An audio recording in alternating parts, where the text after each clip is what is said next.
Ué, Então vamos após pra página. é caminho, verdade e vida? É, Esse é. Gente, é, eu então, li a página então errada, Opa, desculpe, eu desculpe. vi Não, perdão, perdão. É a aqui palavra embaixo. de vida não, eterna, é é isso. perdão, Mas remédio é, santo. é isso aí, é aqui, ó. Desculpa, tava mais pra cima. É Ah, porque eu uso o mesmo arquivo direto.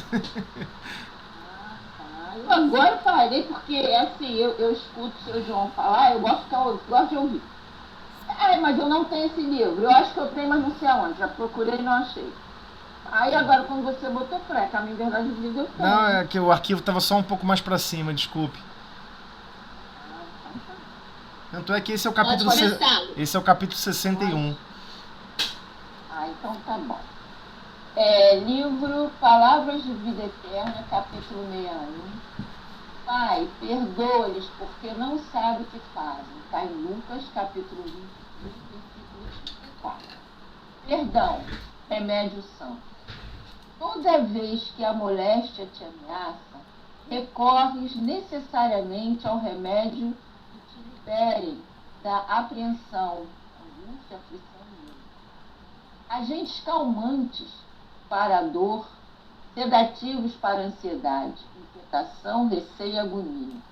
Em suma, à face de qualquer embaraço físico, procuras reabilitar as funções do órgão lesado. Lembra-te de semelhante positivo e recorda que há pensamentos enfermizos, queixas e mágoa, de prevenção e antipatia, a te solicitarem adequada medicação para que te restaure o equilíbrio. E nas doenças vulgares reclamas despreocupação em favor da cura.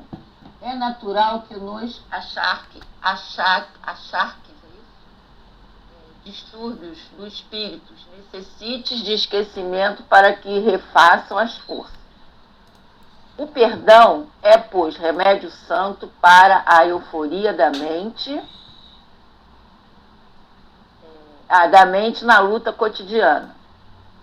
Tanto quanto não deves conservar detritos de infecções no vaso orgânico.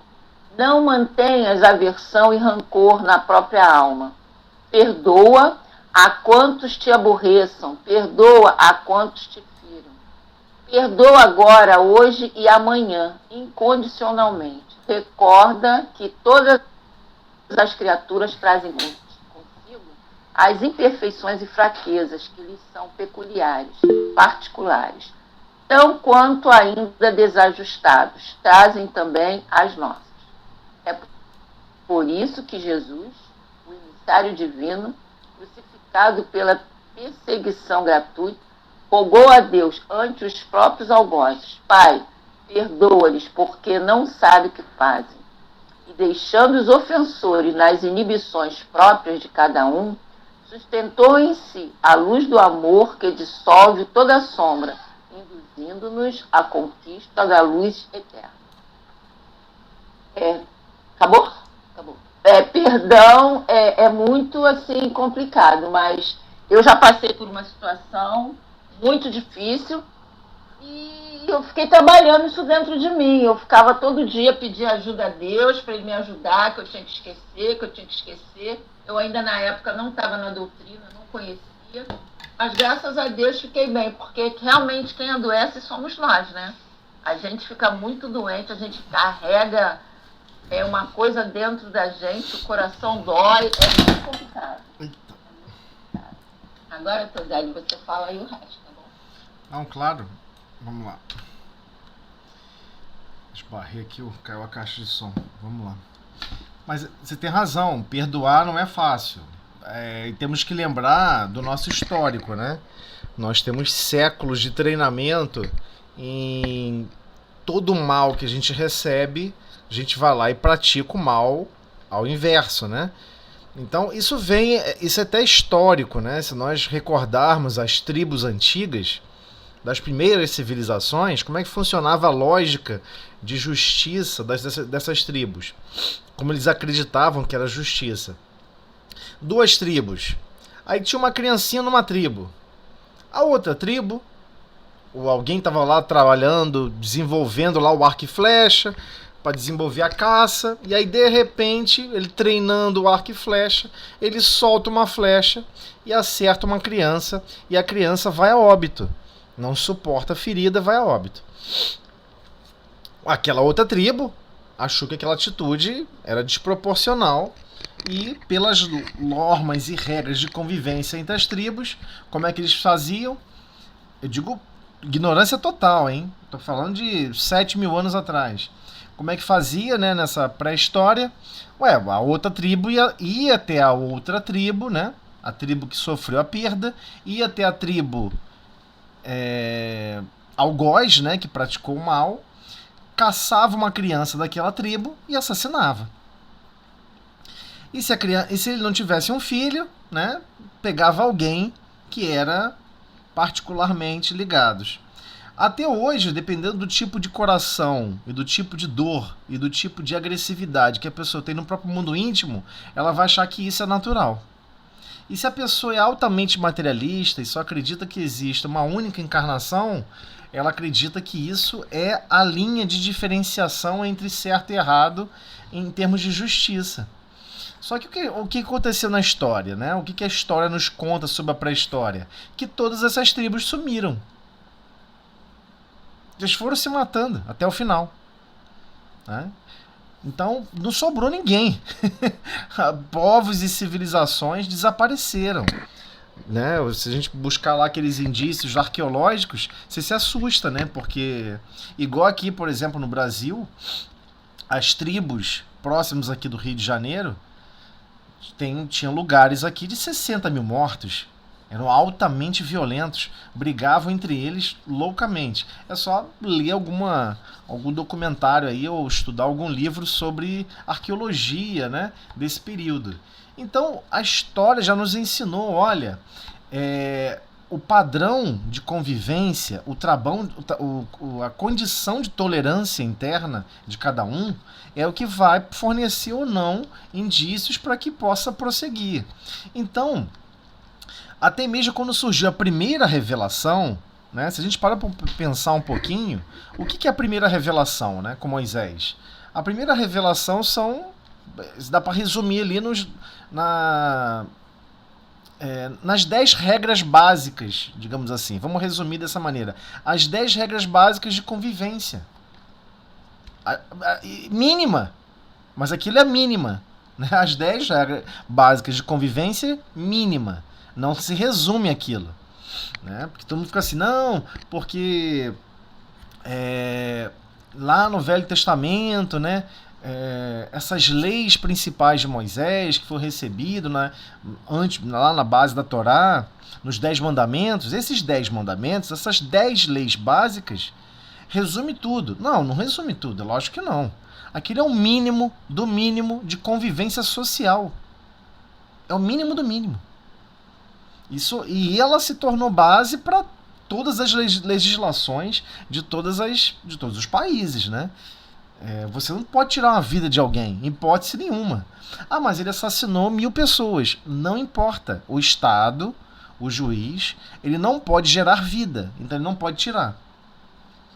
Isso já é assim, mais do que uma concordância total com todos, né?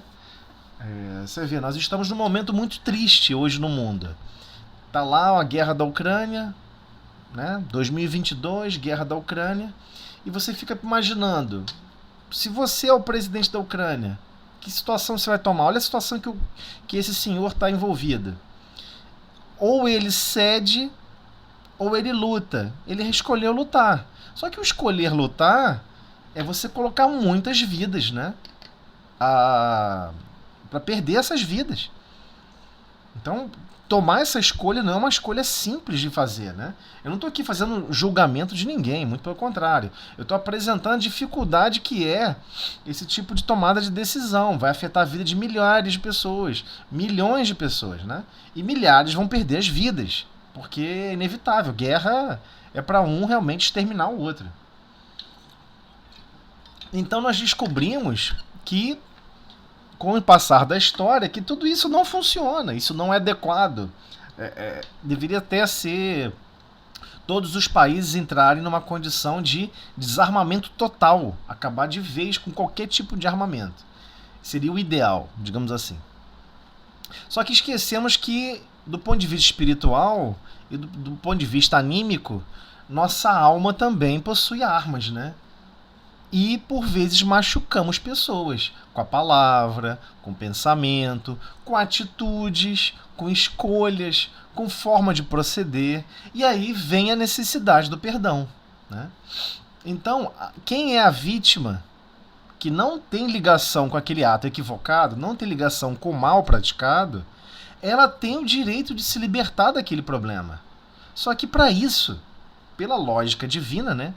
Você vê, a situação divina é perfeita, dá um grau de perfeição incrível no regime de convivência. Para você se libertar daquele problema que surgiu, você tem que ter condições de perdoar. Não tem jeito, você vai ter que perdoar. É a única forma de trazer um remédio para sua própria alma. E Emmanuel fala de uma maneira muito bonita, porque ele coloca: estamos com dor de cabeça? Você vai lá e toma um remedinho para dor de cabeça. Você está com um problema, sei lá, de uma inquietação, uma ansiedade, um nervosismo, tu busca uma medicação para esse tipo de situação que está ocorrendo. Você sofreu um corte no braço, você passa um produto químico que vai ter a função de reabilitar e facilitar o renascimento daqueles novos tecidos, a reestruturação daquela matéria, que é uma coisa natural do corpo físico. O corpo físico o tempo todo troca pele, né? 60% da poeira que nós varremos na nossa casa é pele humana. Eu sei que todo mundo fica achando que é poeira externa, que é... Nossa, quanta terra que veio do... Não, é poeira, é pele humana. Nós trocamos de pele. Todo dia, em 24 horas, a mucosa da boca, toda a pele da boca cai e nasce uma nova. Em um ano, nenhum tecido mais do seu corpo é igual, nem dos ossos. Já nasceram um tecido novo. Sempre nasce um tecido novo, inclusive o que reveste os ossos. Então, em um ano, seu corpo físico é totalmente diferente, é outro. Ele está sempre se regenerando, sempre. É uma lei natural do corpo físico. Agora, por que não é uma lei natural da nossa própria alma, de nós mesmos? Por que nós temos a dificuldade tão grande de nos regenerar? Sofremos ali uma baixa, sofremos uma injúria, uma ação equivocada. Quando sofremos um corte no braço, você não vê que passa menos de um dia ou dois, o corte fecha, cicatriza. Você não tem, a gente não percebe isso. Mas ocorre sem a minha participação. Não é verdade. Não é verdade. Nós estamos interligados com o nosso perispírito. E o nosso perispírito está interligado com toda a estrutura celular do nosso corpo. E quem comanda a estrutura celular do nosso corpo é o nosso perispírito. E ele manda a seguinte informação energética para cada célula: se reestruture. E ela se reestrutura. Tanto é que diversas situações de cura, né, cura mediúnica, processos de cura, nada mais é do que fornecer condições de reestruturação para a condição física em relação a algo que nossa própria alma está escrevendo no nosso perispírito, que está escrevendo automaticamente no corpo físico. Então é como você falasse assim: célula, volte a se comportar como você deveria se comportar. Então é esse o problema. Mas quem é o desagregador, o causador daquela inquietação celular, somos nós mesmos. Isso que é o difícil de ouvir em relação a essa verdade. Então, se isso ocorre com relação ao corpo físico, a gente compreende, por que com relação à parte psíquica? Né? Porque se você se sentir ofendido, é uma dor moral. Né? Ele não está mais falando de dor. Ele deu os exemplos aqui de dor física, certo? Ele deu o exemplo do calmante, do sedativo, tudo isso aqui para a parte física. Em suma, a face de qualquer embaraço físico, procura reabilitar as funções do órgão lesado, né? Até troca, faz cirurgia, faz o que for. Você procura fazer esse reparo da dor física. E a dor moral? E as mazelas morais, né? E os problemas morais que estão em desequilíbrio no nosso psiquismo, no nosso equilíbrio mental. Então ele deixa claro, Por isso que ele fala de pensamentos. Lembra-te de semelhante impositivo e recorda que há pensamentos. A vida é mental. Há pensamentos enfermiços, de queixa e mágoa. Já viu aquelas pessoas que tudo reclama, cara? Que se queixa de tudo. É o chamado tudo bom, nada presta. Né? Existe essa nova frase que pegou no mundo. Tudo é bom, mas nada presta. A pessoa reclama de tudo. Tudo ela se queixa. Tá no sol, reclama do sol. Tá chovendo, reclama da chuva. Tá ventando pouco. Nossa, cadê o vento? Tá ventando muito. Nossa, que muito vento. E tudo gera mágoa. Mágoa aqui no sentido cumulativo. Ela acumula. Essas queixas vão acumulando, como enchendo um copo d'água. E se cria sentimentos negativos com esse acúmulo de sentimentos de gota em gota. Mas baseado em quê?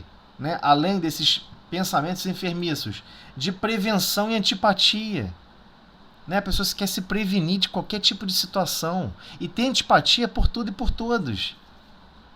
A te solicitar o quê? Adequada medicação para que se te restaure o equilíbrio. Mas a pessoa não percebe que ter essas antipatias, de ter prevenção contra tudo e contra todos, de acumular mágoas e queixas, que na verdade isso é uma forma de lesão. São pensamentos lesados.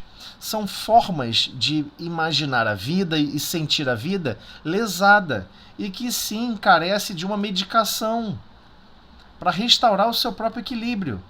O equilíbrio que? Psíquico, mental. Psíquico, mental. E é incrível. Kardec até cita isso em Obras Póstumas, né? Ou seja, uma publicação de um livro, né? Obras Póstumas foi um livro onde Kardec não publicou. Pegaram as anotações de Kardec que ele não publicou e publicaram. A revelia dele, sem perguntar se ele concordava ou não. E tinha umas anotações dele que diziam o seguinte, que à medida que o planeta fosse passando de situações de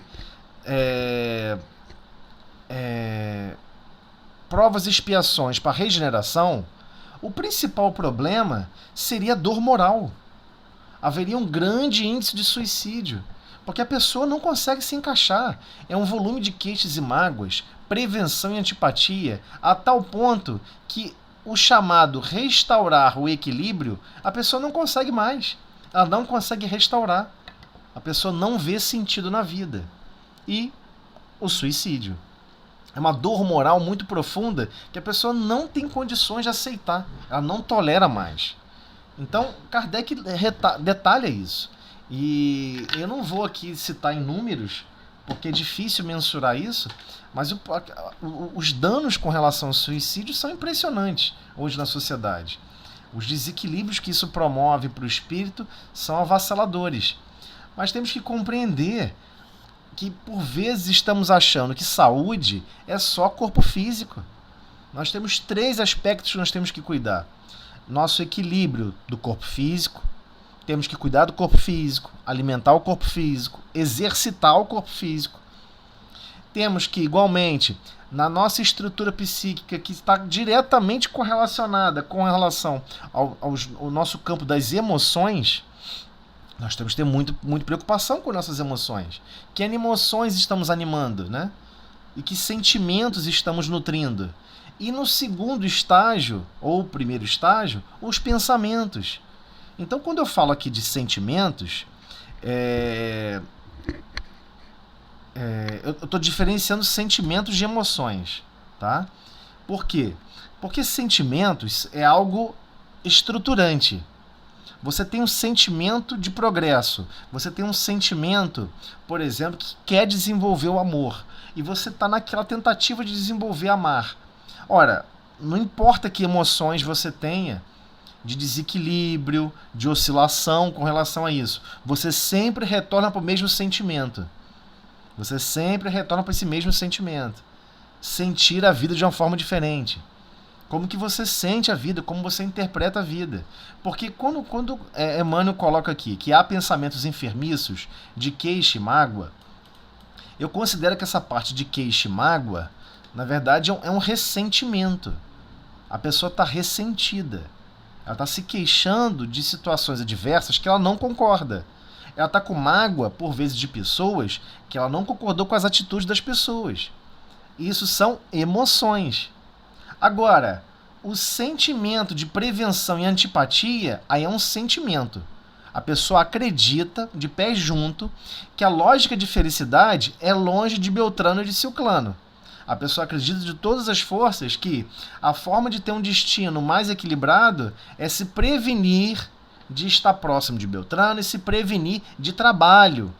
Trabalho de assistência, trabalho de ter que servir crianças. E você gosta de ter criança, uma roubada, é trabalho para sempre. Ela cria sentimentos de prevenção, né? Sentimentos negativos, né? Contrários à lei de progresso, que significa trabalho em relação a amor e sabedoria. Então, aqui ele pega dois nichos, né? A parte de pensamentos que estão relacionados a certas emoções e também a sentimentos de contrariedade profundos, né? E tudo isso, no fundo, é uma doença da alma. É uma doença. É uma doença mesmo, uma doença grave da alma. Se existe potencialidades anímicas de agir, de pensar, de sentir, de perceber, existe igualmente processos de desequilíbrio na alma que se enquadram claramente com relação a desequilíbrios, com relação à forma de sentir a vida, de imaginar a vida e de gerar pensamentos sempre enfermiços, sempre contrários ao equilíbrio.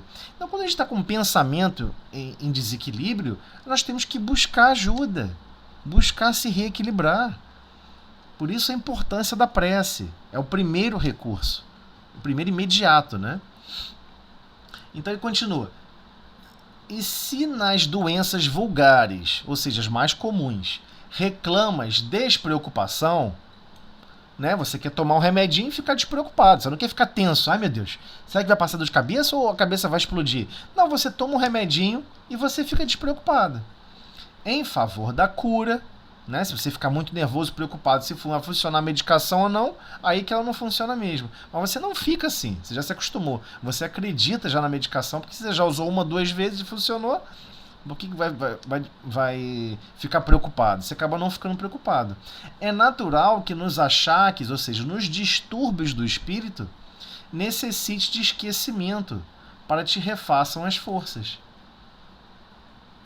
Então, existe uma faixa de esquecimento que nos é patrocinada. Deus nos permite reencarnar sem grandes recordações e ligações do passado.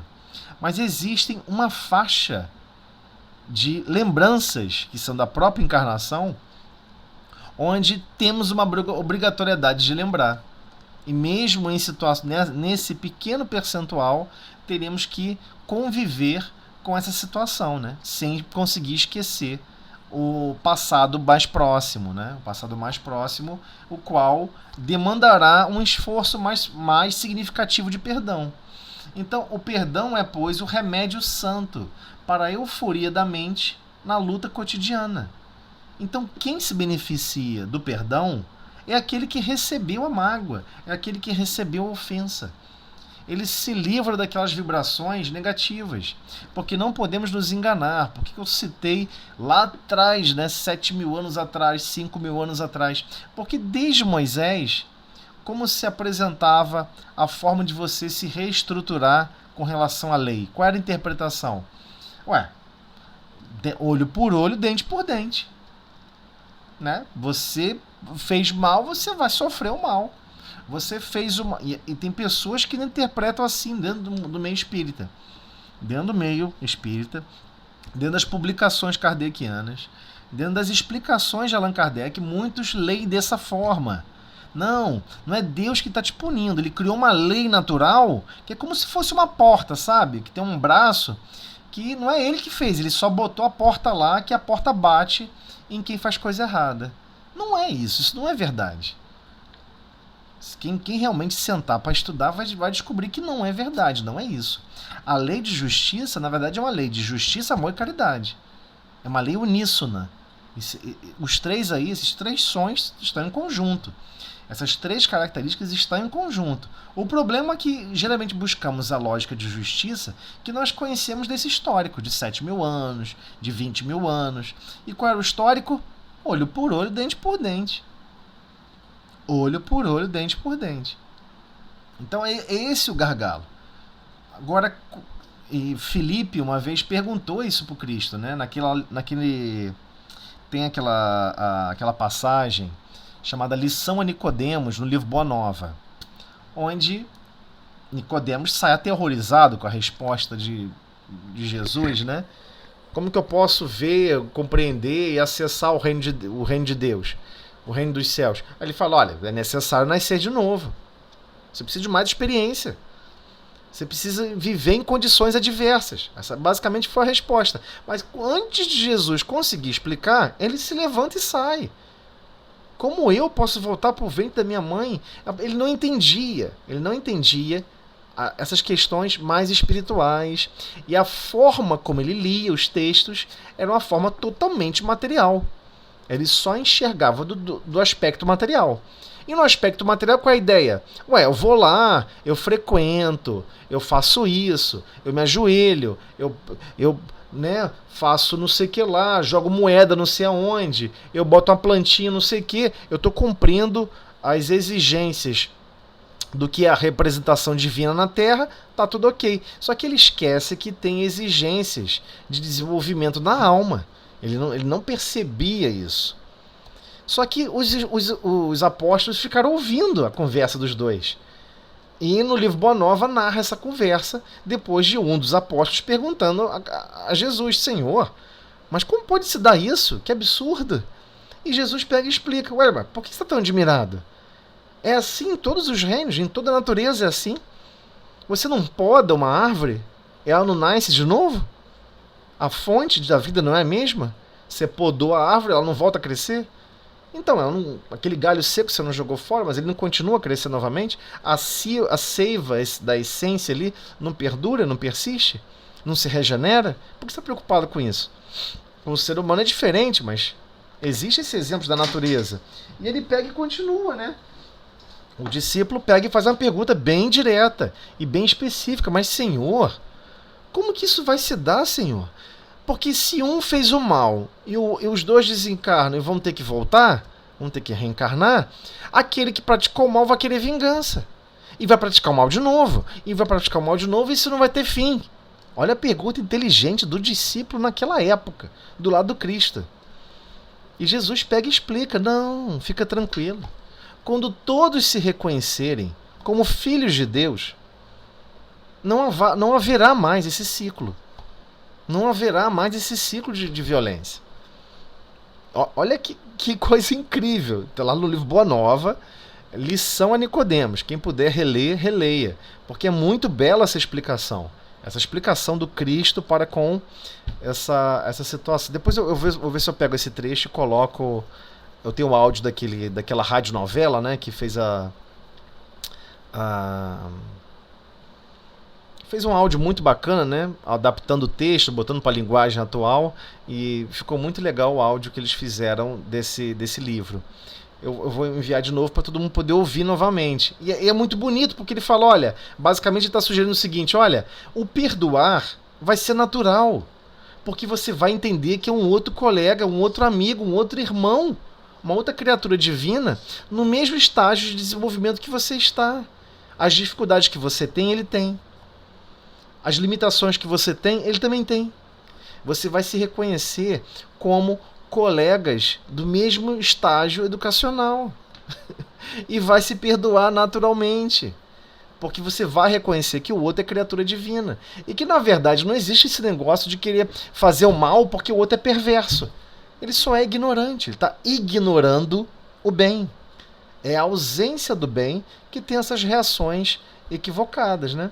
Então ele comenta, tanto quanto não, agora voltando aqui para o texto para Emmanuel, né? Tanto quanto não deves conservar detritos e infecções no vaso orgânico, e a gente não deve, né? Por isso a necessidade de tomar banho todos os dias, revigorar a limpeza da pele, né? E não pode deixar detritos. Imagina, você tem uma ferida, você vai deixar uma sujeira? De forma nenhuma. Se você ingerir alguma coisa no seu estômago que pode dar dano no seu estômago, você tem que retirar, se vira. Né? Até nosso organismo faz isso, ele vomita, você pode forçar um vômito. Cavalo já não tem essa facilidade, né? Cavalo não vomita. Se ele ingerir uma coisa venenosa, ele falece, vai a óbito. Então, a gente já percebeu isso. Se a gente não cuida assim do vaso orgânico, dá ruim, né? É contrário à vida, contrário à lógica de progresso da vida. Então, não te mantenhas aversão e rancor. Tire a aversão e o rancor da própria alma. Ah, mas eu tenho uma aversão com fulano, cara. Fulano fez isso assim, assim comigo. Não aceito, aversão total. E eu tenho um rancor profundo com ele. Tira isso da alma. Porque isso vai te corroer como se fosse um ácido. Que vai te consumir pouco a pouco, né? Então perdoa a quantos te aborreçam. E perdoa a quantos te firam. E a frase mais forte. Perdoa agora, hoje e amanhã. Incondicionalmente. Ah, porque tem pessoas que falam assim, ó, eu só perdoo se acontecer isso assim, se assar. Eu só perdoo se ele vier falar comigo. Só perdoo se ele rastejar. Eu só perdoo se eu conseguir arrancar umas 3 gotas de sangue dele. Então não é incondicional, né? Você quer aplicar corrigendas. E quem diz que você tem condições de corrigir alguém? Transformar a alma de alguém? Lembrando, é lei de justiça, amor e caridade. Se a gente não tem nem amor nem caridade, não vamos nunca conseguir praticar justiça. Nunca. Esse é o problema. Então, recorda que todas as criaturas trazem consigo as imperfeições e fraquezas. Nesse aspecto que eu estou tentando listar e tentar linkar, né, com essa parte da mensagem que tem no livro Boa Nova, Lição a Nicodemos, porque ele enfatiza isso no final. Todos nós temos essas nossas imperfeições e vamos ter que trabalhar as nossas imperfeições. E Deus irá fornecer recursos em diversas encarnações para trabalharmos as nossas imperfeições. Senão, se Ele nos criou simples e ignorante e joga numa situação adversa, é óbvio que vai dar errado. É óbvio que vai dar errado. É como botar uma criança de 6 anos de idade para dirigir um carro. E você fala, pode acelerar, vai na rua. É lógico que vai dar errado. Então a gente vai compreender que tem certas posturas que Deus não nos permite acessar. E tem certas, e uma grande parte das posturas equivocadas que nós fazemos, Ele perdoa, ignora completamente. Tem até na mensagem no livro, se não me engano, é Evolução em 2 Mundos. Não sei se é Evolução em 2 Mundos, agora não me recordo muito bem. Onde há uma narrativa dizendo: as primeiras 1000 encarnações, nossa, tudo que fizemos de errado foi 100% ignorado. 100% ignorado. Não é assim que fazemos com criancinha? Né? Criancinha pequenininha, que charminho, que bonitinho. Aí derrubou um vaso de planta, espalhou terra dentro de casa, tudo, você varre. Que gracinha, que bonitinho. Glu. Maravilha. Aí quando vai a criança de 13 anos, na adolescente, derruba o vaso de planta. Ô, seu danadinho, por que você derrubou isso aí? Presta atenção. Você briga, você é enfático, você quer educar, você quer transformar aquela alma despreocupada em preocupada, em estar mais atenta. Faz parte do processo educacional. Você quer colocar ele o quê? Mais responsabilidade no adolescente. Totalmente natural. Se nós que somos maus, ignorantes, não sabemos amar, agimos assim, quem dirá Deus que está nos céus, né? Então por isso que Jesus fala isso abertamente. Pai, perdoa-lhes porque não sabem o que fazem. E realmente ainda não sabemos. Jesus poderia, vamos supor, voltou. Que é um absurdo a ideia dele voltar, mas vamos supor, voltou. Ele nunca se afastou, né? Por isso estou falando que é absurdo. Ele veio aqui fisicamente de novo, numa nova identidade. Acredita realmente que ele não vai ser trucidado de novo? Nas circunstâncias como está hoje o mundo? O mundo ainda é muito violento. Muito violento. Ainda a maioria acredita que a força é um dínamo transformador. Há até pessoas que defendem, usam jargões esquisitos. Não, porque as guerras promoveram a evolução tecnológica. Uma grande mentira. Uma grande mentira. Se você estudar realmente a evolução tecnológica das inúmeras tecnologias que surgiram no mundo, a maioria delas surgiram para objetivos pacíficos e depois foram convertidas e desviadas para objetivos de guerra, né? Mas é isso, gente. Tem que aprender a perdoar por uma necessidade de sanidade mental, de equilíbrio psíquico, de equilíbrio espiritual, equilíbrio mínimo espiritual. Onde a gente chama equilíbrio aqui espiritual, o equilíbrio entre os nossos sentimentos e os nossos pensamentos. Isso que eu estou chamando de equilíbrio espiritual. Pensamentos e sentimentos. Emoções não tem jeito. Emoções é uma senoide, oscila, não tem jeito. Né? O dia que as emoções não oscilarem mais, nós nos tornamos realmente espíritos puros. Mas enquanto isso não acontece, nossas emoções ainda sobe e desce, como uma senoide, né? Mas é isso aí, gente. Esse ensinamento do perdão que Jesus nos ensinou, né? Nos ensina o tempo todo, é uma diretriz que, se a gente seguir direitinho, a gente não tem erro.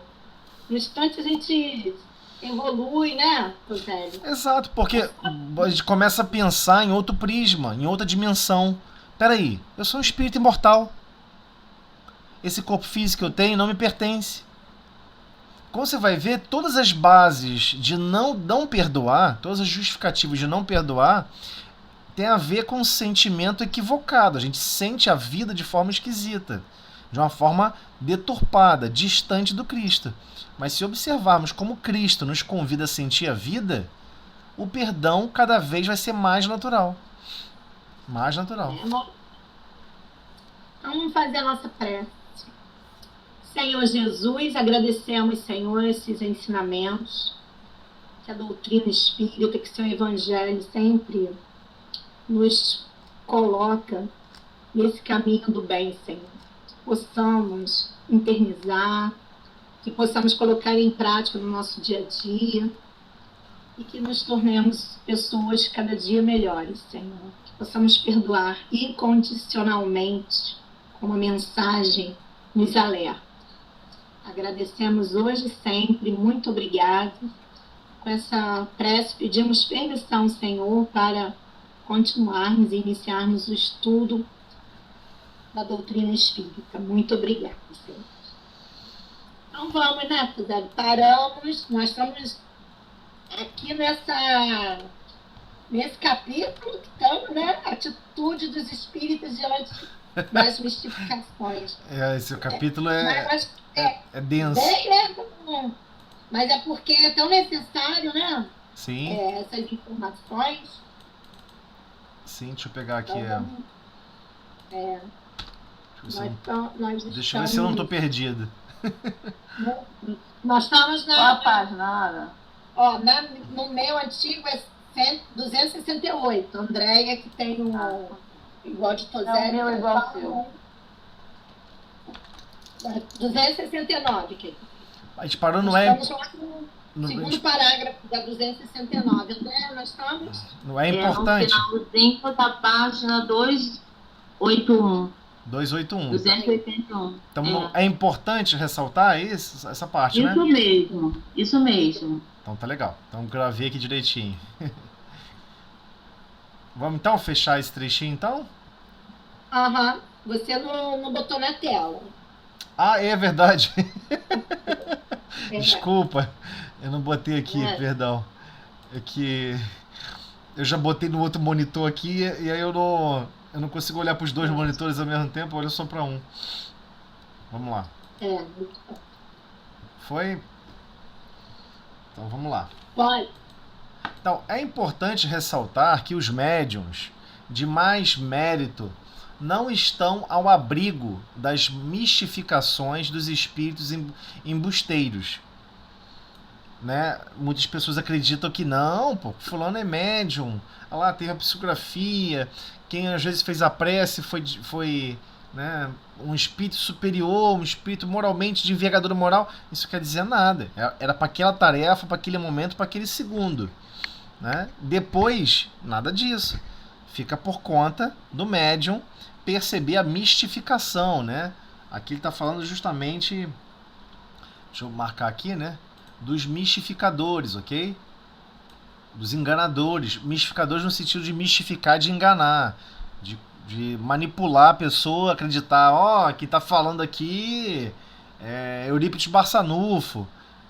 Olha, você tem que fazer isso, fazer aquilo. É um embuste, ou seja, é um engodo, um engano. A pessoa está sendo enganada. Então vai cada um tendo que analisar isso aí com calma com relação a essa percepção, que é justamente o tema do capítulo. Então ele continua. Primeiro, porque não há ainda entre nós pessoa asaz perfeita. Em primeiro lugar, não existe entre nós um espírito encarnado perfeito. Estamos em processo de aperfeiçoamento. Para não ter algum lado fraco, pelo qual dê acesso aos maus espíritos. Então esse é o principal foco. E todo mundo que tem essa consciência, ele percebe que ele pode ser enganado, ele pode ser iludido. Então, partindo desse pressuposto, como via de regra, ele já consegue se defender melhor contra a mistificação. Né? Segundo, porque os bons espíritos permitem mesmo, às vezes, que os maus venham, a fim de exercitarmos a nossa razão, aprendermos a distinguir a verdade do erro e ficarmos de prevenção, não aceitando cegamente e sem exame tudo quanto nos venha dos espíritos. Isso aconteceu até mesmo com Chico Xavier. A gente tem que tomar muito cuidado, porque isso aconteceu até mesmo com Chico. Ok? Nunca, porém, um espírito bom nos virá enganar. Então, só para destacar aqui, ok? Nunca, porém, um espírito bom... Me perdi, vamos lá, cadê?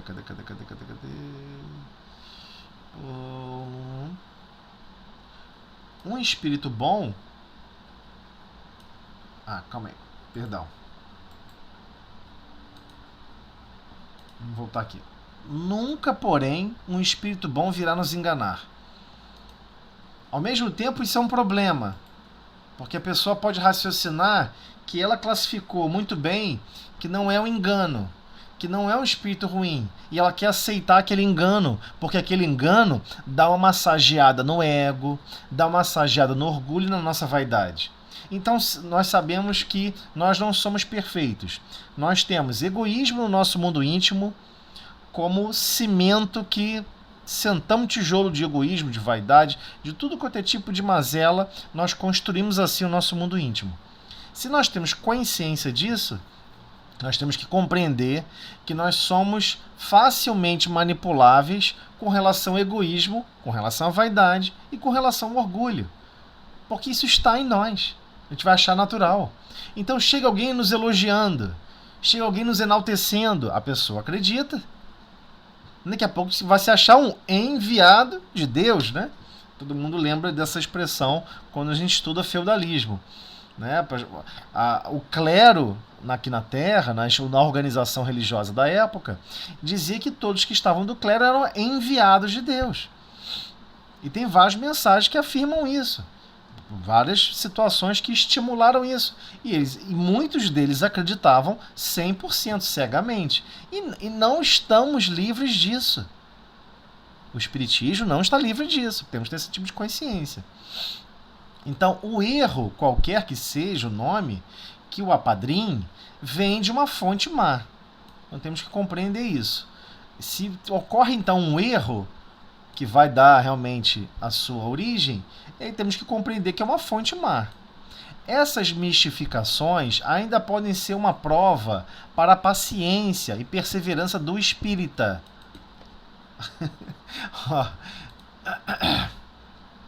Vamos lá.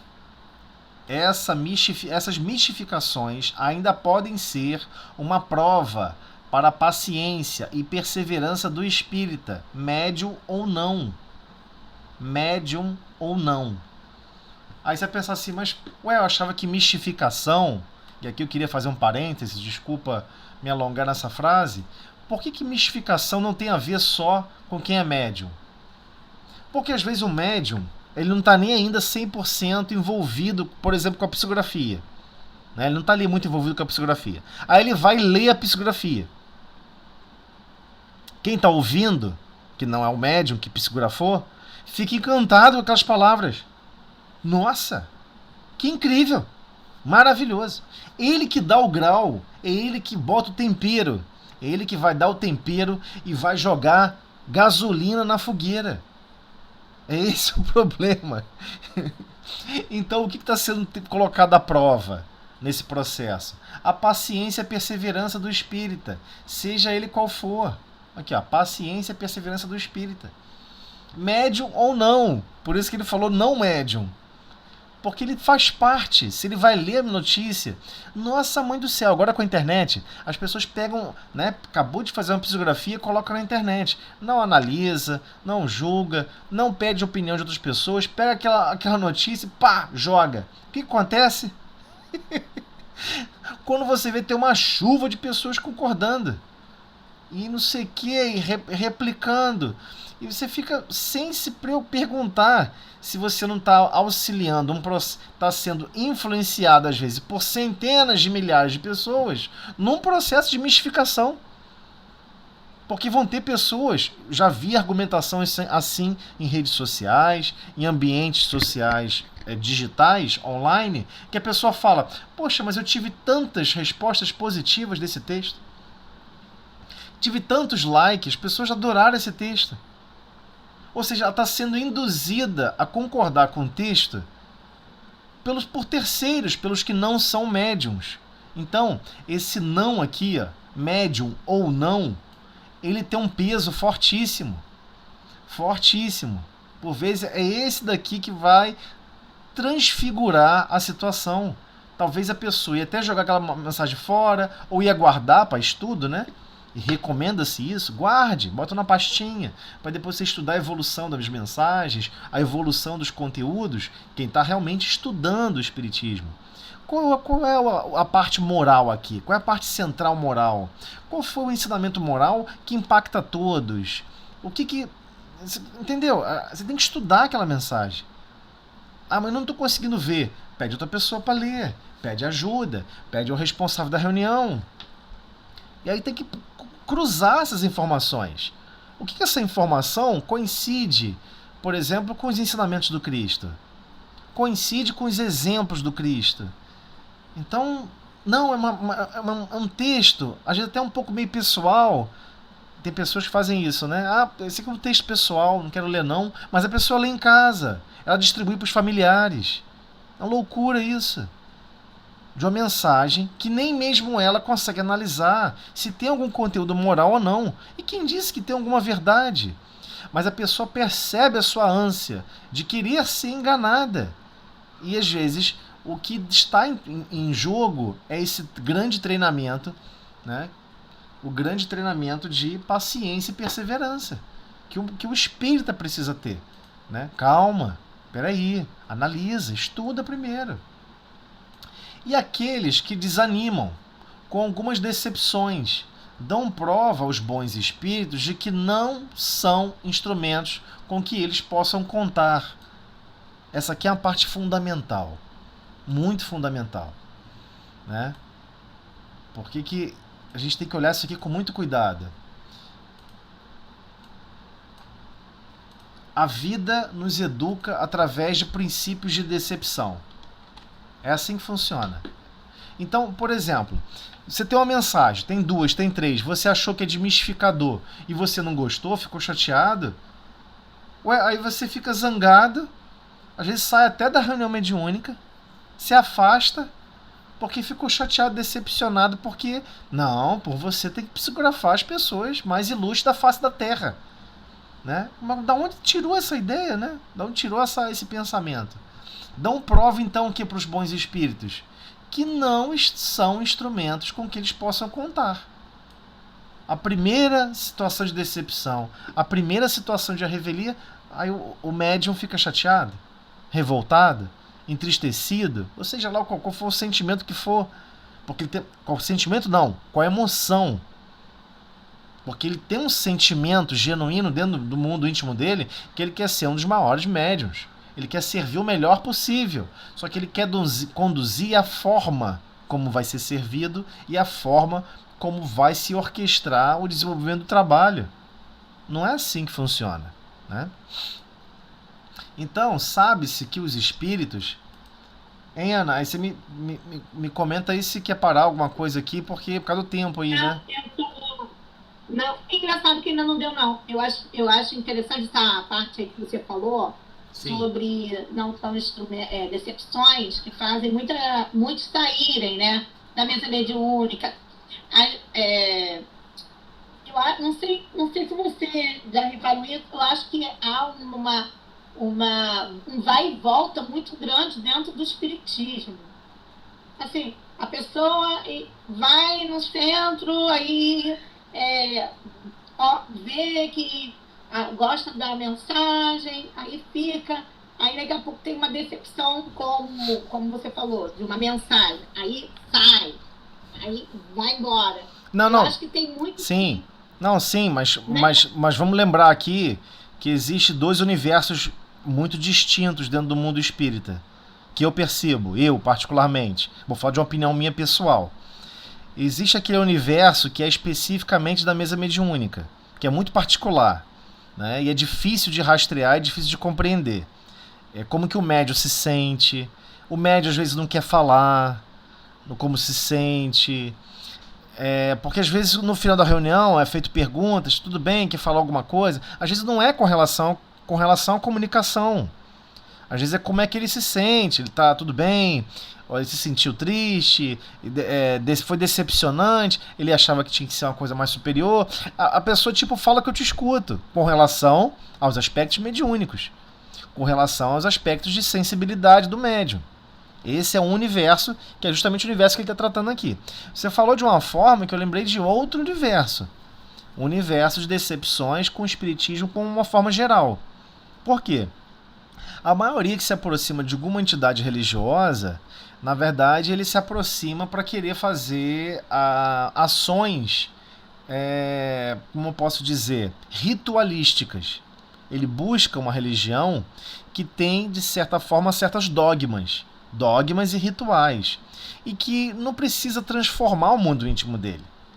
Ele não precisa se alterar tanto. Ele não precisa buscar progresso moral, progresso intelectual, progresso interno. Ele só precisa ir lá, visitar e tchau, benção, acabou, tá tudo certo. Gastei meu domingo aí. Eu queria meu domingo para fazer tal coisa e eu gastei ali. Então, muitas pessoas acreditam nisso, que eu estou sacrificando horas do meu divertimento e isso vai ser recompensado, né? E aí, quando entra na doutrina espírita e começa a estudar, toma um susto. Um susto grande, uma decepção já genuína. Qual? Não existe dogma. Não existe obrigações. Existe um cristianismo primitivo, onde você vai ter que buscar desenvolver aspectos da sua alma, valores da alma, valores que você vai realmente levar daqui. Então toda aquela vivência que você acreditava que fazia 100% parte da sua vida, você toma um susto que é 100% contrário. Você não veio para a Terra para, nasce, cresce, se reproduz e morre. Não é assim que nós somos doutrinados nas escolas? A escola doutrina a gente. Os métodos de ensino das escolas são doutrinadores. Eles enfiam dentro da cabeça das crianças e dos adultos, adolescentes, não importa qual a idade. Seu objetivo aqui na Terra é nasce, cresce, se reproduz e morre. É esse o seu objetivo. Né? Se você perguntar para alguma pessoa na rua, qual é o seu objetivo da sua vida? Faça uma experiência dessa. Converse com as pessoas. Faça uma enquete. Né? Pergunte 20 pessoas para ter uma amostragem boa. Né? 20 pessoas. Qual o objetivo da sua vida? Qual o seu objetivo aqui na experiência da Terra? Você vai ficar assustado com as respostas. Primeiro que é uma pergunta estranha, né? É igual aquela pergunta, você é feliz? São perguntas que as pessoas têm dificuldade de responder. Porque são perguntas abrangentes. Ultrapassa o véu material. como ultrapassa o véu material, fica difícil. Então, por vezes, tem uma parcela aqui misturada nesse conjunto de decepções que são decepções da própria alma, da reencarnação. A pessoa está decepcionada com a reencarnação. Ela queria muito mais da reencarnação. E ela tenta jogar isso, né? Se a culpa é minha, eu jogo em quem eu quiser, né? Todo mundo conhece essa piada. Se a culpa é minha, eu boto quem eu quiser. E ela começa a botar a culpa em tudo.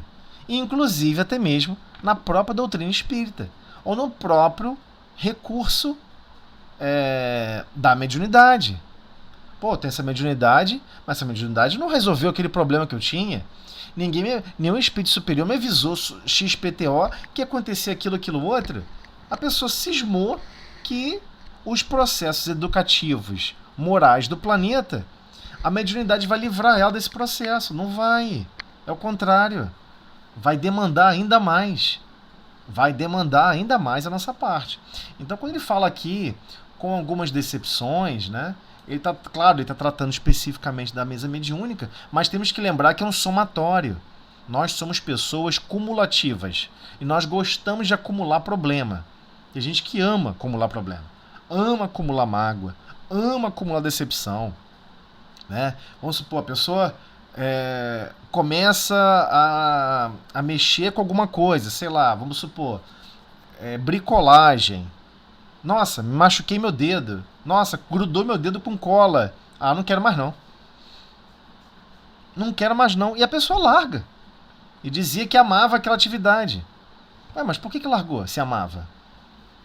É estranho. A gente tem que começar a estudar a nós mesmos. Por que a gente larga certas atividades? Mas se você gosta, vai até o fim. Qual é o fim? A exaustão. A exaustão máxima. E vai viver sempre aquela atividade. Todo dia vai mexer um pouquinho. Com total alegria. Com aquela atitude, vai ter alegria. Entendeu? Então, esse aspecto de decepção aqui, como você estava comentando, você comentou de um outro aspecto, né? Um outro aspecto cumulativo que ocorre quando as pessoas entram na doutrina espírita. Toma um susto. Porque descobre que a doutrina espírita é uma grande chave. É uma chave que vai abrir portas. Mas essa chave você usa como você quiser, fica à vontade. Não existe dogmas estruturantes e que vai guiar, né, a sua conduta aqui na Terra. A sua conduta é sua, né? Cada um vai responder segundo as suas obras, né? Eu sei que às vezes você pode fugir. Eu tô fazendo assim tô ligando. É que uma prima minha estava no espiritismo já tem uns 10 anos. 10 anos, 11 anos, mais ou menos. Só que ela tem uma filha que tem um problema. Um problema de... ela ama médio e dá igual aquela pessoa que passa mal na rua, aqueles espíritos, tem aquele ataque epilético. Sim. Só que tem que trabalhar bem pouquinho. Aí estava fazendo parte de um grupo espírita e a menina estava na evangelização, foi indo bem. Só que agora a menina, a educação que deram foi tudo dizer sim. A garota está com 20, vai fazer 21 anos e a vida não está dizendo sim para ela. Conclusão. Ela entrou no processo de querer se suicidar, de fazer aquele auê dentro de casa. Fechando, saiu do espiritismo, o centro que frequentava com essa pandemia também não deu o amparo que deveria, foram para a igreja evangélica. Aí essa decepção. Aí virou para mim e falou assim: Ana, você não fica chateada não, porque praticamente fui eu que levei, né, no espiritismo. Eu falei: não fico. Eu não tenho crítica, mas não fico chateado. Eu acho que você deve estar onde você achar que seu coração está mandando. Mas é uma coisa tão assim anormal, né? Porque a pessoa não quer se melhorar, não quer se reeducar. É uma facilidade, né, Zé? Não, mas olha só, a gente tem que ter um pouco de compreensão em vários aspectos. Eu tenho uma visão muito diferente. Bem, eu tenho uma visão muito diferente sobre esse aspecto, muito diferente. Né? O espiritismo não é uma religião nos moldes terrestres. Não é. Não é mesmo. Tanto é que se você estudar, você vai descobrir que ele é muito mais uma filosofia do que uma religião. Eu sei que vocês vão querer me trucidar eu falando isso.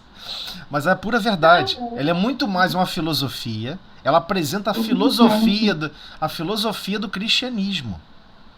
E você tem a opção de viver essa filosofia como você preferir. Então, por exemplo,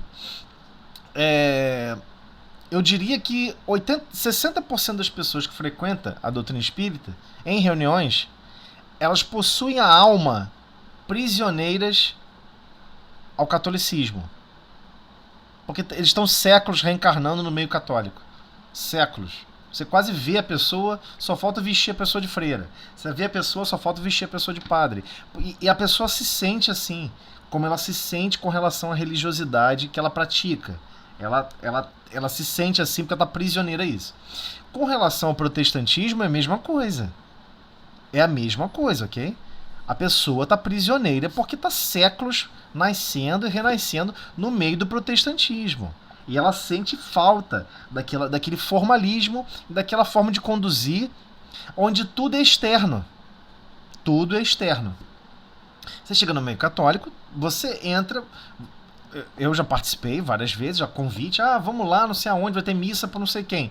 Eu entrei lá, ficava olhando para as pessoas, porque eu não conheço, né, os dogmas, né, e aí tem que ajoelhar, tem que levantar, tem que fazer isso, tem que fazer aquilo outro. Mesma coisa com relação a cultos evangélicos.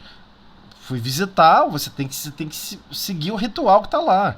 Você faz sua prece interna, né, no seu mundo íntimo, e você segue. Mas você vê que aquelas pessoas tem uma satisfação profunda de estar praticando a religiosidade delas daquela forma. Não tem problema nenhum. Por exemplo, já tive grupos de jovens, grupos de jovens de mocidade espírita, em que um jovem uma vez me perguntou: poxa, você vê problema eu participar de um grupo jovem católico e participar do grupo jovem aqui? Eu falei: não, por que você acredita nisso? Por que você está perguntando isso? Não, porque lá eles veem o problema de eu estar participando aqui. Eu falei: não, olha só, independente do que lá pensa ou deixa de pensar, eu só posso apresentar o que a gente pensa daqui. O que a gente pensa daqui é o seguinte: não tem problema nenhum. Você deve participar de tudo. Você quer participar lá, fica à vontade. Não é um problema isso. Nem todas as almas estão preparadas para viver o espiritismo. O cristianismo redivivo, esse cristianismo mais puro, focado na alma, que a alma é imortal. Você fala para você que você é imortal, a maioria treme nas bases. E não é a primeira fase. Vamos lembrar aqui de um filósofo chamado Pascal.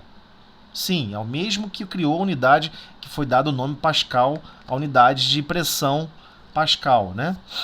Esse filósofo, ele deixa uma frase muito enigmática para todos, e que todos deveriam repensar com cuidado. Diz assim a frase: será que existe reencarnação? Será que existe vida após a morte? Mas e se existir? Mas e se existir? Então você escolhe como você quer viver a vida. Você quer viver a vida imaginando tudo pelo mínimo e pelo mais fácil? Ou quer viver a vida imaginando tudo pelo muito mais complexo? Esse é o problema.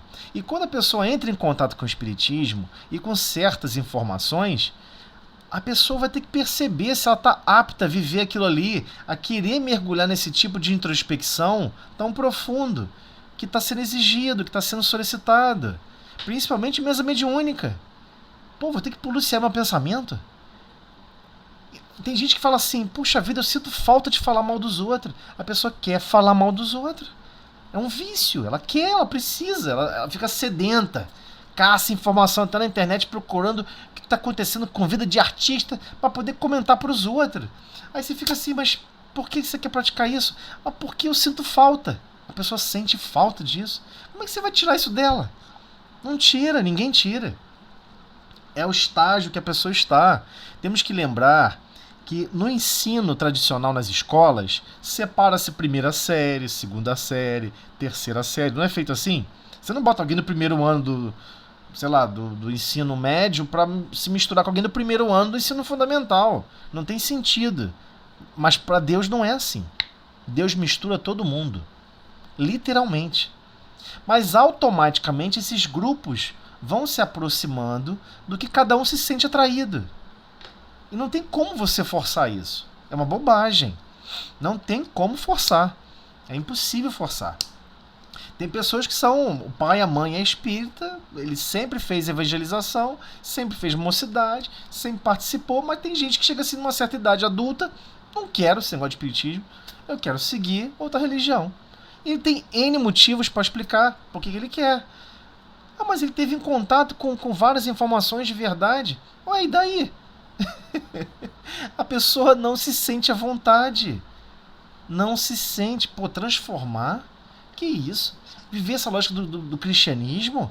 Eu quero viver a lógica, de repente, né, da designação XPTO, que automaticamente já estou num grupo, eu repito as frases que todo mundo repete, e eu sou amado por aquela comunidade, sou respeitado e adorado. Mas tem gente que se sente assim, ué. A pessoa só quer isso, não quer mais nada. Ué, temos que respeitar. É natural. Mas aí é engraçado, porque geralmente quem está mais tempo na casa espírita, está mais tempo em contato com o espiritismo, por vezes tem uma reação intolerante a essa situação. Ele é um espírito imortal, qual o problema? Né? E aqueles espíritos que desencarnaram com 3 semanas de vida? Com 3 anos de idade. 3 anos de idade. Uma criancinha, pá, desencarnou. Meu Deus, ele não teve contato com o espiritismo? Não, não teve. Meu Deus, que absurdo. Não tem absurdo nenhum.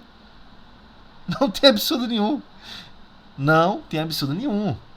Por isso que Jesus sempre deixava claro e falava isso para todos os cantos. Todas as leis divinas estão em nós. E toda manifestação divina na natureza também apresenta todas as leis divinas. Temos que olhar e perceber. E é assim, é muito difícil. Porque, por exemplo, a maioria que está estudando espiritismo fica com aquele sonho que vai reencarnar no meio espírita para sempre. Quem disse isso? Onde está escrito isso? Quem disse que você vai reencarnar de novo estudando espiritismo? Não vai. Não vai. Se prepara, porque não vai. Possivelmente você vai reencarnar num lugar que ninguém é espírita. Aí lá você aprovar. Não, mesmo sem ter contato com isso tudo, mesmo sem ter essa compreensão toda, eu vou perdoar, eu vou esquecer ofensa, eu vou pensar no bem de todos, eu vou estar muito mais preocupado em praticar o bem. Você está entendendo? Porque o desafio aqui na Terra é: você não deve saber das regras, mas você vai ser cobrado por elas. Seu objetivo é desenvolver o bem no seu mundo íntimo, é o bem sob qualquer circunstância, inclusive ausente do espiritismo. Você pode nascer num lugar onde todo mundo é muçulmano. E aí, como é que vai ser? Quando você nascer lá num lugar muçulmano, você vai continuar amando, respeitando, fazendo todos os princípios dos quais você implantou na sua alma. Ah, mas eu não implantei tão profundamente assim para lembrar eternamente, para lembrar de uma forma contínua. Então, volta a estudar tempo, dá tempo, volta a estudar o cristianismo redivivo, como é apresentado pelo espiritismo, tentando gravar profundamente na sua alma esses valores, porque é esse o objetivo. Porque depois seremos arremessados em outros lugares. Todos aqueles que estão em treinamento profundo dentro do espiritismo, tenha certeza, será arremessado em outros lugares. Temos que colaborar em outros locais, servindo e amando. É isso, não tem outro caminho. Ah, mas eu vou ficar com medo. Vai que eu escolho, né, ser uma pessoa perversa com relação a certas características religiosas. Bem-vindo ao desenvolvimento que Deus implantou no mundo. Bem-vindo a esse momento. Porque é assim. Não, mas eu nasci na Alemanha. Sabe que eu fiquei, né? Eu acreditava que a Alemanha é o melhor país do mundo. E odiava os franceses. Não tem problema, filho. Você vai reencarnar na França. Aí bota você pra nascer na França. Aí o pior é que quando você nasce na França, sabe o que você faz? A mesma coisa. Eu acho que a França é o melhor país do mundo. E eu odeio os alemães. Já percebeu? É essa psicose. Aí depois você, como é espírito imortal, o que você descobre? Não tinha nada a ver com o país. Era eu mesmo, com meu orgulho, que queria dizer que onde eu estou é o melhor. E onde eu não estou é o pior. Aí o espírito se descobre, ele se percebe, ele começa a se enxergar. Então você vai perceber que tem centenas de milhares de encarnações só para isso, para você se descobrir nos mais diversos matizes dos aspectos da alma, anímicos, dos seus sentimentos, dos seus pensamentos. Você perceber como você pensa. Esse é o problema, entendeu?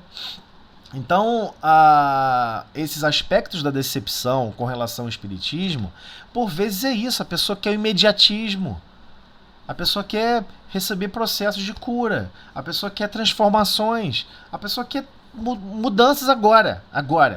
Que a vida melhore.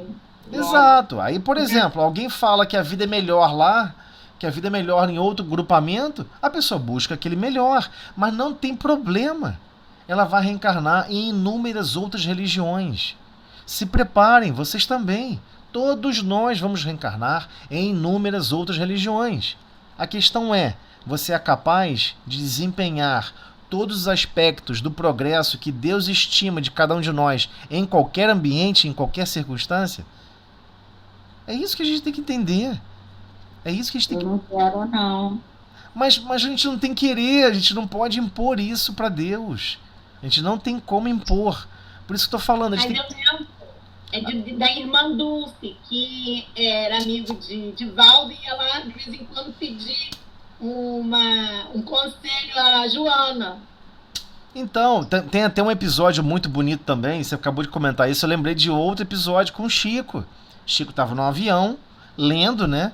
Uma obra que ele tinha acabado de psicografar. Sentou um padre do lado dele, um padre católico, apostólico romano, né, daquela indumentária, né, que eles andam com sempre aquelas mesmas roupas, com todos os apetrechos, e aí ele chega e começa a falar mal do Chico.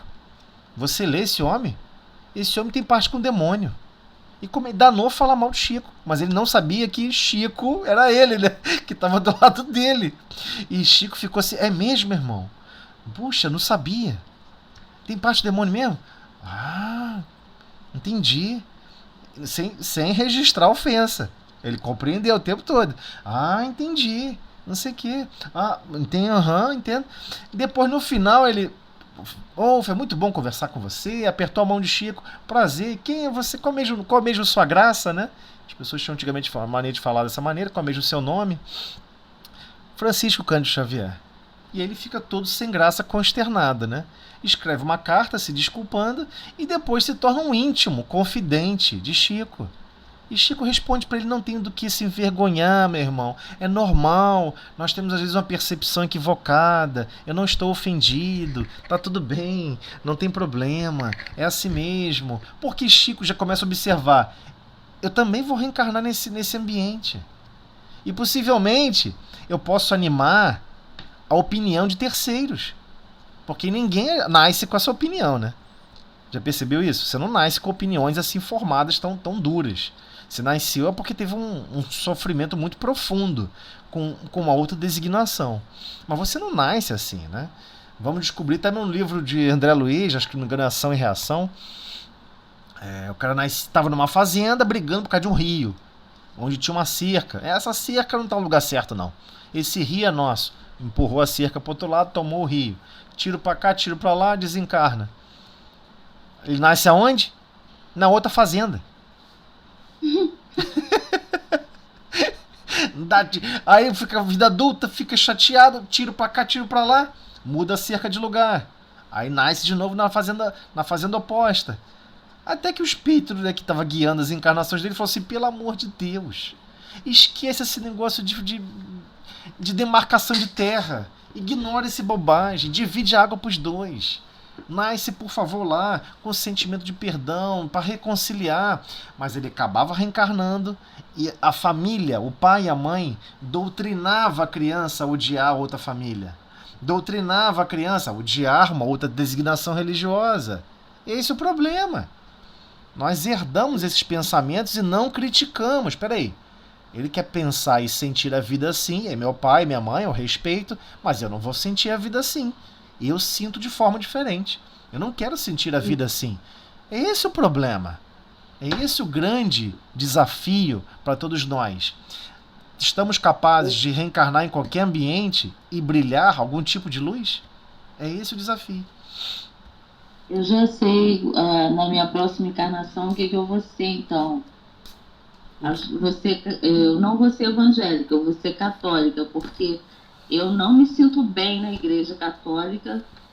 Eu não consigo ficar, me dá um mal-estar, uma angústia, eu não consigo, me sinto mal na igreja católica. E na igreja evangélica, não sinto isso.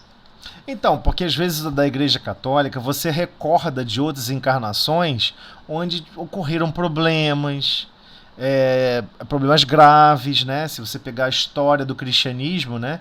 Desde o ano 304, 315, 304 até 316, vai, 304 até 318, onde o imperador Constantino decretou que a religião oficial era o catolicismo, né? Vamos compreender que foram séculos de problemas, séculos de situações adversas. Se você recordar do livro Renúncia mostra uma situação impressionante, né? A irmã, né, quando vai para o mosteiro, passa a servir lá no mosteiro, o mosteiro, meu Deus do céu, era uma coisa totalmente alucinada, não queria ajudar nada nem a ninguém. Então, são situações que por vezes passamos de dores, né? Dores e adversidades que passamos numa certa estrutura religiosa e que por vezes nos sentimos mal, né? Mas às vezes o sentir mal também pode ser o contrário, não é porque sofremos o mal, não. É porque naquele ambiente praticamos muito mal. Fizemos muito mal a terceiros, né? Lembra que o principal perseguidor de Divaldo, o que se autodenominava rosto de ferro, cúpula de ferro, esqueci o nome do lá que o cara... Máscara de ferro, né? Negócio assim. Então, se você lembrar, sabe o que aconteceu? Sabe o que ele fez naquela encarnação? Era um mosteiro, onde eles tinham uma disputa. Eles tinham uma disputa interna no mosteiro para a evolução lá de hierarquias internas no mosteiro. E como é que você fazia antigamente, né, como você faz hoje em dia também, se bobear? Se você tem uma concorrência forte e você precisa se destacar, às vezes o mais fácil é você eliminar a concorrência. Igualar a zero o problema. Você vai exterminar o outro. Mal sabe ele que causou um problema gigantesco. Então o que ele fez? Ele criou uma situação onde chamou ele para ir até uma porta, numa parte do castelo, uma parte lá da construção, onde não havia construção nenhuma. Você abrir a porta, você caiu num precipício. E falou, não, pode ir lá, fulano tá naquela sala. Enganou ele, né? Porque ele, não, eu não tô cometendo mal nenhum, eu não tô agindo mal, eu criei uma circunstância onde ele foi lá e ele que tropeçou e caiu. Onde ele foi lá, tropeçou e caiu num precipício. Mas foi proposital. Foi para assassinar ele e ele ficar responsável pela promoção lá interna. Não me recordo a história e também ele não entra nesse tipo de detalhe. Mas com certeza havia uma disputa. Ninguém sai querendo assassinar o outro sem disputa. Todo mundo quer alguma coisa, né? Então, e ele, né, Divaldo, cara. Divaldo Pereira Franco. Aí você fala, poxa, mas Divaldo, caramba, cometeu esses crimes. Ué, você acha que Chico Xavier é o quê? Espírito puro? Eu acho legal isso do espiritismo. Qualquer médico que a gente encontra, a gente acha que é puro. A gente quer dar um grau de santidade para ele. A gente quer transformar ele num ícone santo. Mas a gente não percebe que esse sentimento de querer dar santidade a alguém é alguma coisa que foi cultuada durante séculos. Séculos e mais séculos. É esse o problema. Né? E nem sequer o vocábulo santo que está na Bíblia é o vocábulo que a gente entende hoje. Muitos leem a Bíblia, não sei o que, santo, não sei o que lá, vê escrito santo, ou, né? E acredita que a palavra santo que está lendo é o mesmo sentido, e não é. Não é. Esse é o problema. Não é. E aí você toma um susto, né? Porque até a forma de você ler está sendo influenciada por uma questão cultural, sociocultural. Então, todas as vezes que nós reencarnamos, nós queremos abdicar, deixar de lado os principais focos do nosso desenvolvimento moral e intelectual em relação a amor e sabedoria, para seguir costumes socioculturais. A gente passa a seguir costumes socioculturais. Caramba, o que tem a ver com disputa de por exemplo, de local lá do mosteiro? Que importância tem isso? Nenhuma. Zero. Importância nenhuma. Mas ele achou importante a ponto de tirar a vida do outro. E responde depois por isso. Mas você imagina o choque cultural quando você desencarna. Puxa vida! Olha que bobagem que eu arrumei. Preocupado com essa bobagem sociocultural, e eu preferi me desligar do Cristo, desligar dos objetivos do Cristo, e fiz esse monte de loucura. É esse o problema da Terra, de reencarnar. Nós somos testados no que há mais interno, no que há mais intrínseco do nosso ser. É esse o problema. Alguém vem na rua e te dá um tapa na cara, né? Ou então, já viu esses vídeos que mostra alguém dando susto? Alguém se esconde numa caixa e a pessoa vai dar um susto na outra. Vocês já perceberam que tem um grupo que se assusta, tem um grupo que não se assusta, e tem um grupo que quando a pessoa pula assim, ele agride. Ele dá tapa, soco. Vocês já perceberam? É isso. Reencarnar é isso.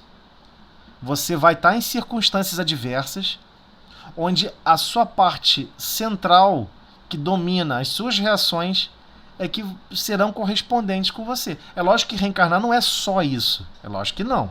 Mas que nós somos testados em vários momentos críticos, somos testados. Ah, mas a gente é testado sozinho? Não. Tem espíritos superiores nos indicando, não faça isso. Perdoa. Tolera. Esse não é o caminho. Lembre-se do Cristo. E a gente não escuta. Se a gente tivesse um pouquinho de parcimônia, de calma, de tolerância, um pouquinho. Não, peraí, não vou reagir agora. Eu tô com o coração batido, batimento cardíaco, tá arriscado a fazer uma loucura. Eu tô numa situação passional. Até a Justiça da Terra já observa isso. Existe o chamado crime passional. O que é chamado crime passional? É quando você está com as suas emoções alteradas e você comete atos fora da sua razão. Olha só, hein? Se a Justiça da Terra reconhece isso, é lógico que a Justiça de Deus também. Mas a Justiça de Deus vai fazer com que você ajude a reestruturar o que você desestruturou, porque você vai ficar constrangido quando desencarnar. Caramba, olha lá, eu fiz aquela bobagem com o Beltrano, não devia ter feito isso. Eu quero reestruturar aquela família, aquela pessoa. Meu Deus do céu, por que eu fiz essa bobagem? É esse o problema de reencarnar. Agora, o que isso tem a ver com religião? O que isso tem a ver com religião? Nada. Absolutamente nada. Zero. Então, qualquer grupo eu posso desenvolver, eu posso crescer, eu posso evoluir, né? Exatamente. Uma vez uma pessoa chegou para Chico e perguntou assim: Chico, eu tenho um problema gravíssimo com meu marido. Aí Chico: mas qual, minha filha? O que houve? Não, é que meu marido é muito bom, ele é bondoso, ele é isso, ele pratica o bem, pratica a caridade, é um ótimo marido, faz tudo em casa, super zeloso, super cuidadoso, super atencioso com todos, só que só tem um defeito gravíssimo. Aí, qual, minha irmã? É que ele não é espírita.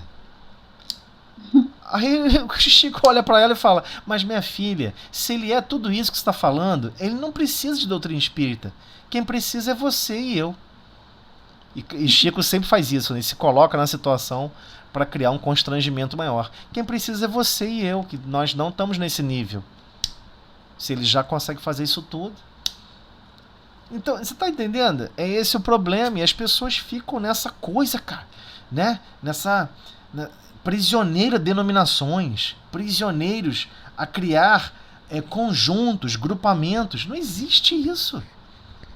Quem tem mediunidade de evidência numa mesa mediúnica vai perceber que aparece lá freira, pastor, pessoal de umbanda, candomblé, índio. Não tem, o espiritismo é a única designação onde nunca poderia ter essa ideia de separatividade religiosa. É a inclusão máxima. Então, para mim, o que é o Espiritismo? É uma grande chave para a sua alma. É uma grande chave para os seus destinos. O que você quer fazer com essa chave? Não tem problema. Você faz o que você quiser. Você pode jogar fora, você pode ignorar. Você pode pegar essa chave e começar a abrir a compreensão de todas as portas de enigmas que você tinha na sua alma, que você tinha no seu destino, e abrir novos rumos. Mas fica a seu critério. Não existe uma separatividade. Muito pelo contrário. Eu considero que o Espiritismo é a única corrente de pensamento que é capaz de permear todas as religiões. Todas, sem exceção. Não tem nada em nenhum lugar que seja contrário. A não ser que alguém crie um pré-conceito, cria um conceito contrário. Aí a pessoa assimila aquele conceito contrário, né? Que é o preconceito. Mas se nós lembrarmos como é que foi a primeira reunião, como foi a primeira reunião de estudo de Kardec, quem estava na mesa de estudo junto com Kardec? Eram espíritas? Não. Era Kardec, a esposa, mais dois lá que eram estudiosos de espiritualidade. Tinha 2 muçulmanos, 3 católicos e 2 protestantes. E todos estavam preocupados em quê? Compreender a mensagem divina. Compreender os objetivos nossos aqui de estarmos encarnados. De estarmos em uma marcha de progresso. Então, o que é melhor? Assumir o que é comum e natural entre todas as designações e compreender e desenvolver esses aspectos, ou separar? Se nós observarmos o Evangelho segundo o Espiritismo, ele foi construído nesse sentido. Por isso que a Gênese está separada, né? A Gênese é separada. Tem certos critérios e observações que estão na Gênese que não foi nem toca no assunto. Por exemplo, desenvolvimento da consciência. Você só é culpado daquilo que você é consciente. Você sabe que praticar aquilo ali é um erro gravíssimo. E você vai e pratica? A sua consciência vai te colocar em circunstâncias de muita dor, de muito sofrimento. Porque você vai se sentir culpado quando desencarnar. É natural isso. Isso está na Gênese. Mas não está no Evangelho. Não está no Evangelho segundo o Espiritismo. Ele não toca nesse assunto lá, né? Porque não é o objetivo da obra. Duas coisas me causaram espanto hoje. Um parágrafo deu tanta conversa e o meu Meet que não mudou. A primeira vez que eu faço do tablet. Com você? Pensei que fosse Lúcia. Não. Eu pensei que fosse Lúcia também, que a conta dela acho que permite mais tempo. Talvez você esteja usando o login. Talvez você esteja usando o login onde você tem a assinatura. A assinatura da Google, né? Eu acho.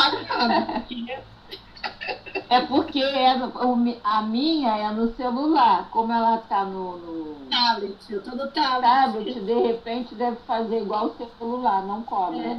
Mas no computador, quando eu fiz no carnaval, eu tive que parar, eu tive que trocar de tela. Eu só queria dar outro exemplo contrário. Quando eu estava fazendo pré-vestibular, eu conheci uma pessoa, uma das pessoas mais inteligentes que eu conheci na minha vida. Olha que eu conheci pessoas assim, exímios. A pessoa pegava um livro e lia de um dia para o outro. Qualquer coisa de cálculo, matemática, física, biologia, não tinha nenhum assunto que a pessoa não era exatamente nota 10. E essa pessoa queria muito entrar para a AFA, que é uma entidade militar, né, para você se tornar militar. E ele fez vestibular, fez todos os concursos, passa em tudo, em primeiro lugar. Passou em primeiro lugar para a AFA. E depois, muitos anos depois, eu encontrei com ele. E aí, papo vai, papo vem, do nada surgiu o assunto de espiritismo. Aí ele perguntou assim, ele era um cara muito categórico. Você é espírita? Eu falei, sou. Pô, eu tinha curiosidade de conhecer isso. E por coincidência, eu estava indo pro estúdio, eu estava com o livro comigo. Vai, toma aqui um livro então, ó. Você quer conhecer, toma aqui. Aí dei para ele o Evangelho segundo o Espiritismo. Mas assim, quando ele foi pegar o livro da minha mão, eu segurei, travei e falei com ele, olha só. Após você ler, não tem volta. Ele, como assim? Não, olha só, eu te conheço. E eu conheço a personalidade dele. Ele era um cara totalmente focado. Então, quando ele cisma com alguma coisa, é meio psicopata. Eu já conheci o jeito dele meio psicopata. Então, eu falei, olha só, quando você... Tanto é que lá na AFA ele era primeiro lugar, na parte teórica e na parte prática. Ele é o tipo de pessoa que aguenta ficar 36 horas sem dormir. Eu tô falando porque eu conhecia a namorada dele e falava que quando ele encasquetava com alguma coisa, ele ficava lendo direto. Aí ele leu o livro em menos de uma semana. Em 3 dias ele leu. E depois sumiu. Ninguém conseguia falar com ele. Telefonaram pra mim se eu tinha visto ele, que não sei o quê. Aí depois descobrimos que ele tomou 30 dias de cadeia lá no setor militar. Por quê? Porque ele tava num teste de tiro, né? Tinha um alvo lá pra dar tiro. Ele já era um bom atirador e um exímio atirador até, inclusive. Tinha ótimas notas na parte de tiro. E aí o sargento lá responsável pelo banco de tiro atira ele. Não posso atirar. Se negou a atirar. Ele falou, por que você não vai atirar? Porque eu não posso tirar uma vida humana. Isso é contra a natureza humana. Isso tá tudo errado. O quê? Cadeia. Tomou 30 dias de cadeia. E aí depois, aí tiraram ele, acharam que ele estava desequilibrado, né? Passou pro psicólogo. E aí eu tô te falando, o cara foi categórico. Aí ele chegou ao psicólogo e falou, olha só, você tá fazendo desserviço pra humanidade. Ninguém pode tirar a vida de ninguém. O cara ficou... Eu tô falando sério, não tô mentindo. E depois, né, eu conheci a mãe dele. A mãe dele veio até falar comigo, reclamar comigo, brigar comigo, porque eu dei esse livro pra ele, que não sei o que esse livro do demônio, que não sei o que. Você imagina que eu que era o demônio agora da história, e eu que era aquele que criou uma condição satânica pra vida dele. E ele falou, cara, não tem como ler esse livro e continuar vivendo a vida normal.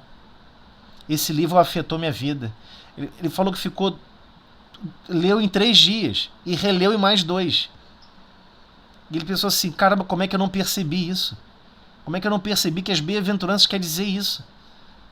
Olha só, o nível de psicopata que eu digo, ele não quer viver, depois ele largou tudo, pediu baixa, saiu da escola, saiu tudo, fez vestibular para outra coisa e foi fazer outra coisa da vida. Abandonou tudo. Tô falando que ele perdeu 5 anos da vida dele. Aí todo mundo fica assim, cara, que loucura, como é que ele pode decidir isso?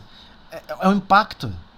Tem espíritos que estão preparados já para receber esse impacto e tomar aquele susto. Nossa, eu não tô vivendo a vida como eu deveria estar vivendo. Eu tô me enganando. E a pessoa tem aquele lapso, né? E ele teve esse lapso e foi impressionante. Largou tudo. Abandonou a área militar. Totalmente. E olha que ele era primeiro lugar na parte física e na parte teórica. Já era um exímio, tinha capacidade física impressionante. Né? Se você mandasse ele fazer 100 flexões, ele fazia 100 flexões. Tinha um condicionamento físico muito bom, que seria o soldado ideal. Né? Aí ele descobriu aquilo, tomou cadeia, ficou depois em estado probatório, teve que passar para o psicólogo. No final ele falou, não, quero dar baixa. Não, mas ninguém pede baixa aqui. Você não está entendendo? Eu vou embora. Ameaçaram ele de dar mais cadeia para ele. Ele falou, olha, vocês estão vivendo a lógica errada da vida. E ele continuou mantendo essa postura. Isso, compreendeu bem. Então, é sempre... Ok. Gostei de uma coisa, eu só não quero nascer muçulmano em lugar pobre. Mas eu falei com ele, depois que eu encontrei com ele de novo, eu falei, mas olha só, eu te dei o livro e te avisei. E quando você fosse ler, não tinha volta.